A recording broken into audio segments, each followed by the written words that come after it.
This journey that we are on of life is one that starts from a very particular place. You'll often hear people talk about life being temporary. And for us as Muslims, we don't console ourselves with simply saying life is temporary and this world is temporary. We say this life is temporary and the hereafter is permanent. We're not just here to comfort ourselves and console ourselves as we make ourselves amenable to this journey here. But rather we're focused on a very particular destination, and there is something that is so beautiful about this journey is that we have no doubt in the destination whatsoever, and the destination is more compelling, more comprehensive, more beautiful than anything that could be realized in this world here, and that destination is Jannah.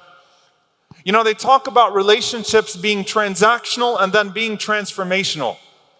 First and foremost, our relationship with Allah subhanahu wa ta'ala is of course meant to be transformational. Every single part of our being is meant to revolve around ubudiyyah, this concept of servitude to Allah subhanahu wa ta'ala.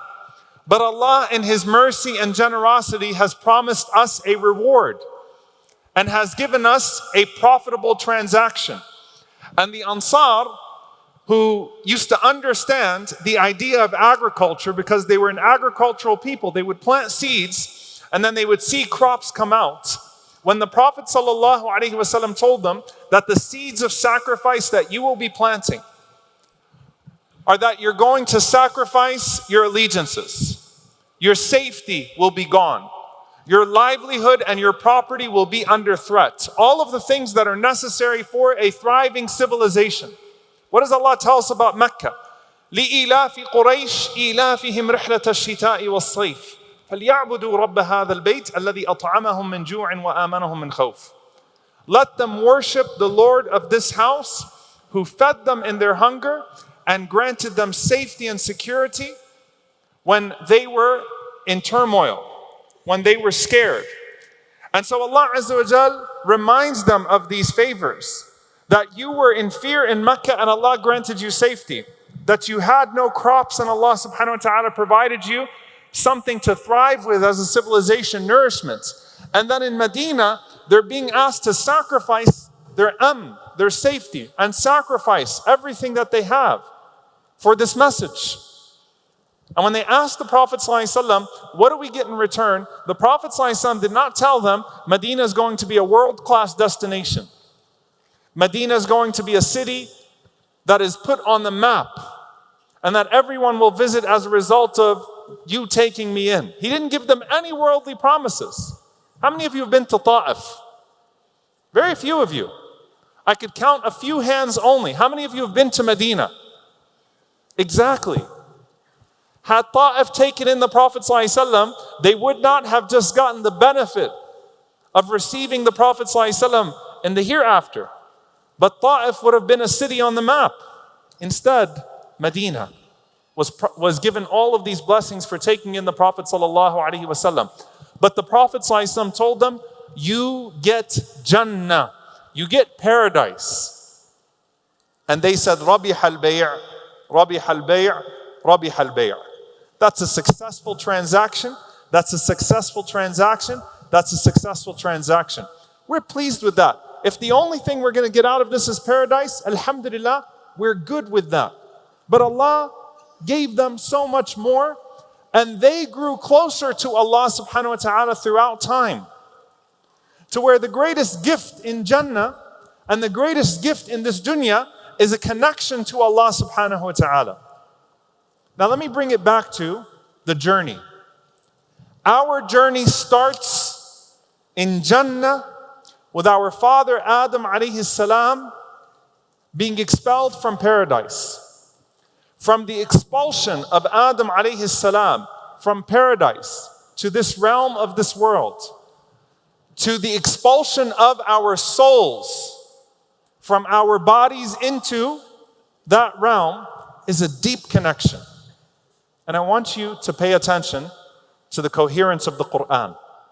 Adam alayhi salam is in Jannah, as we all know, with Hawa, his wife. and Adam alayhi salam and Hawa make a mistake.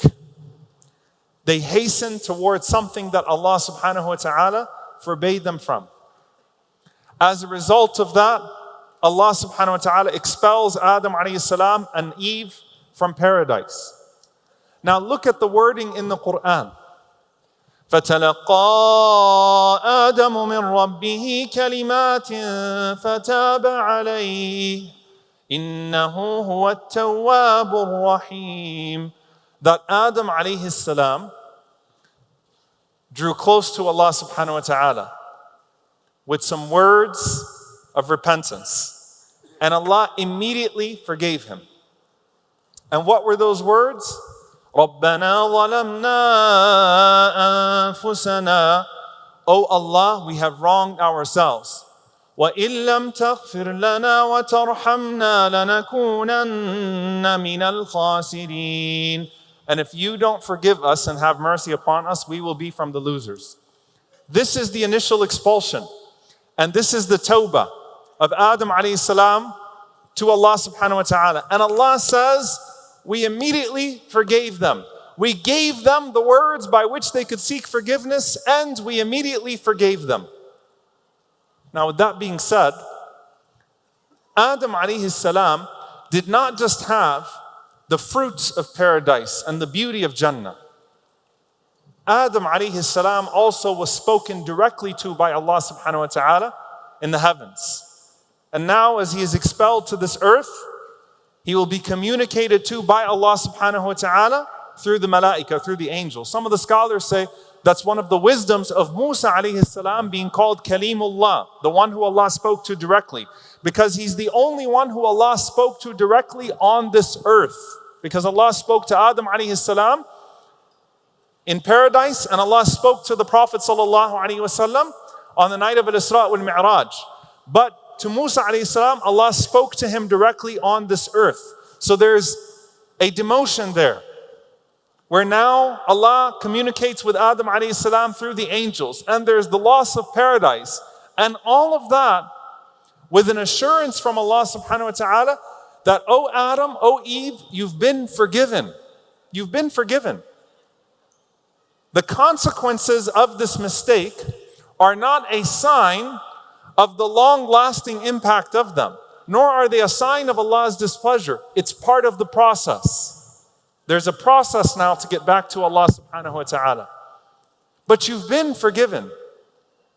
And listen to what Allah says, and I'm going to show you the beautiful coherence of the Quran. Wallahi, it's incredible. قُلْنَا اهْبِطُوا مِنْهَا جَمِيعًا فَإِمَّا يَأْتِيَنَّكُمْ مِنِّي هُدًى فَمَنْ تَبِعَ هُدَايَ فَلَا خَوْفٌ عَلَيْهِمْ وَلَا هُمْ يَحْزَنُونَ. We said, leave it, all of you. Leave it, all of you. But when guidance comes to you, know that whoever follows my guidance, فَلَا خَوْفٌ عَلَيْهِمْ وَلَا هُمْ يَحْزَنُونَ. They will not grieve, nor will they be afraid. They will not grieve over the past, nor should they be anxious about that which is to come afterwards. So long as they hold on to my huda, so long as they hold on to my guidance, there's a promise of getting back home to Jannah.